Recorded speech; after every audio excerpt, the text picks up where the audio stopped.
That's the most common problem people have when you start memory training, believe it or not. So that's normal.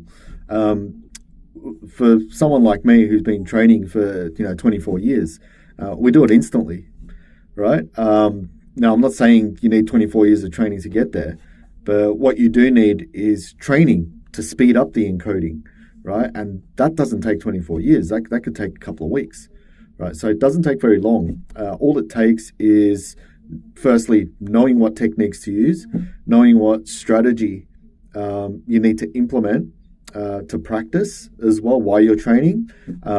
Look at all your mistakes, look at all the successes that you have, analyze them, and then once you've learnt how to improve, go again. That's pretty much the whole scenario.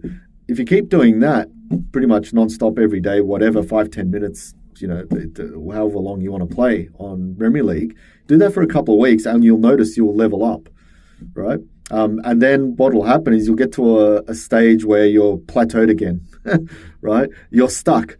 And the reason why you could be going backwards is that because you're going faster now, right? You're going faster. And if you're going faster, your connections are shorter. And if your connections are shorter, your associations are a lot shorter. And if your associations are shorter, stories are shorter. If the stories are short and crap, then you can't remember. So the difference, again, between us is that we've trained so many times to know what works in a short amount of time, as opposed to making it the best story ever, because you can't do that in half a second. So that's where memory training comes in. So you need those systems in place. Now, how does that help in real life? Well, think about it. The more you train your memory, right? If you speed up that encoding, then you get into something like you're studying, like your red flags that you're mentioning, like everything else that you're doing for work. If you apply those techniques, now you're thinking of strategy. What's the best way to remember it rather than, can I just hold it in my head?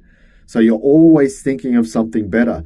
I'll give you, and I'm going to send this out for my next email actually.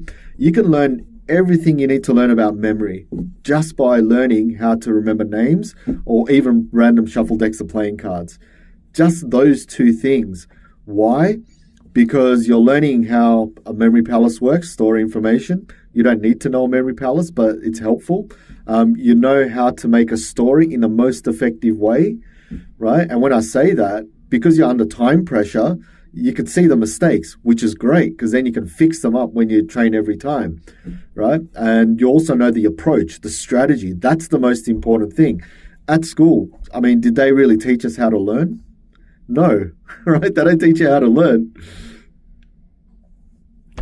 Yeah, would have been great to know how to learn, but they just give you the work, say, here, do this. Well, okay, I'll just repeat, do my best and give it. But it's almost robotic. No one really teaches you how to think, how to extract information, how to decipher it, how to learn that bit of information. And that's where the strategy and approach comes in. If you know how to memorize really well, you essentially know how to approach learning. And it's weird because people see memory as, oh no, that's not learning, right? Remembering something is not learning. And it's kind of true.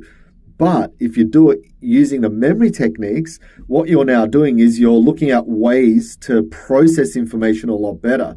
What do you think learning is? It's processing information. So you're doing the same sort of thing, but this time you're playing the game. You're playing memory games rather than learning theory, which can essentially get boring, right? Whereas when you're playing memory games, you're increasing, what's it called? Dopamine in your head because you just want to play more and more and more, right? You want to play the game. Yes, games can get frustrating. You can get to a point, but if you know how to level up from that point, it becomes even more rewarding.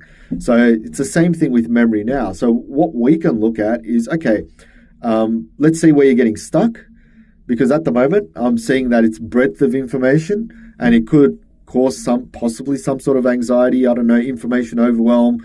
We can look at that. And also look at how can we organize information better. And this is where systems like mind mapping come in, or chunking, or all that sort of stuff. So if we can create a systemized approach, get you practicing it, and then you seeing whatever comes from it, whether, good things, negative things, whatever, then we can unpack that and just keep improving it. So that's essentially what we can work on. How does that sound